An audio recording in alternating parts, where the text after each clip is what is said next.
Hello everybody, my name is Stephanie Zaragoza. Today I'll be presenting addictive and unhealthy behaviors, specifically eating disorders.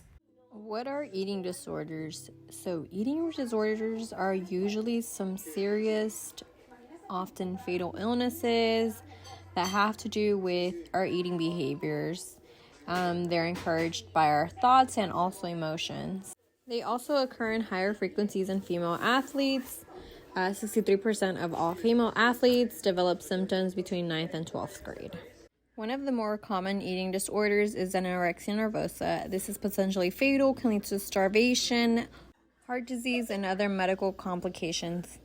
Characteristics of anorexia nervosa are the intense fear of gaining weight or becoming fat while being underweight, also feeling like you're fat despite being underweight, and amenorrhea. This is when you're missing at least some menstrual cycles. So in this case, it would be missing at least 3 menstrual cycles. And also just not being aware of the eating disorder is also a characteristic. Another common eating disorder would be bulimia. This is a very serious eating disorder where you eat a large amount of food and then you purge to get rid of any extra calories.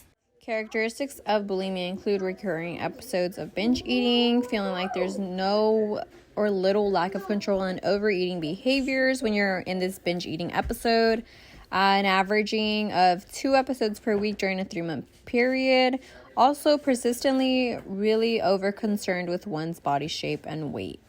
Also using laxative, diuretics, strict dieting, fasting, or any vigorous exercise to prevent any weight gain. Those who do have bulimia usually make themselves vomit. This is because they can feel bloated, ashamed, and like mentioned before, they're just afraid of gaining any weight. They are also aware of their eating disorder. What can also happen in eating disorders is that they may be encouraged by coaches and peers, sometimes unknowingly or even knowingly. They pressure athletes to lose weight in unhealthy ways. This is shown in weight classifications in sports, so in weightlifting, competitions, wrestling, boxing, cheerleading, gymnastics. Many of the times, these sports, especially weightlifting, competitions, wrestling, and boxing, they have weight classes where you're required to weigh a certain weight and cannot go a whole pound over, but it all depends on the competition and their rules. Since these sports can require athletes to drop many pounds, so this can be 5 pounds, 10 pounds, 15 pounds, it can hurt them in the long run. So this can result in dehydration. Osteoporosis can also develop in female athletes, so this is increased bone fractures, skeletal fragility, and also permanent bone loss.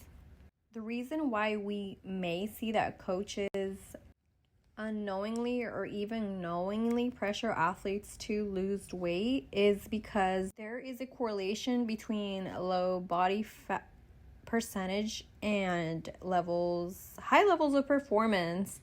But what coaches fail to acknowledge is that this isn't always optimal for every athlete.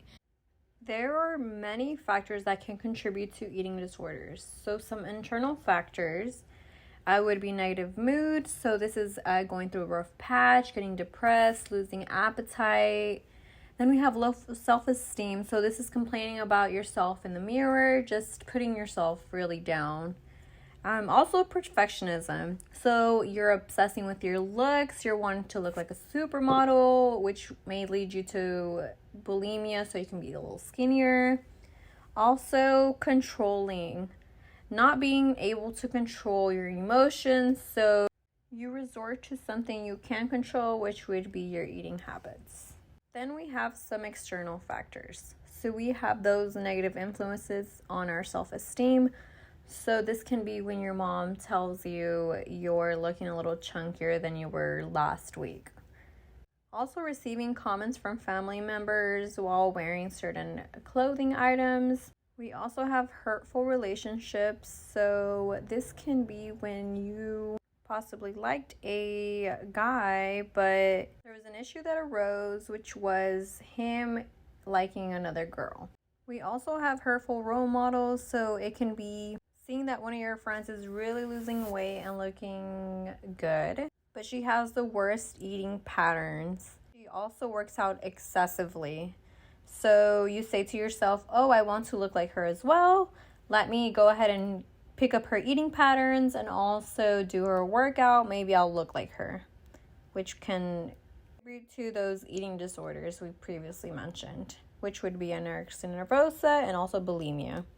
Lastly, we have sport performance. You can start pushing yourself where you do vigorous exercise all the time, and also start picking up different patterns to increase your sport performance.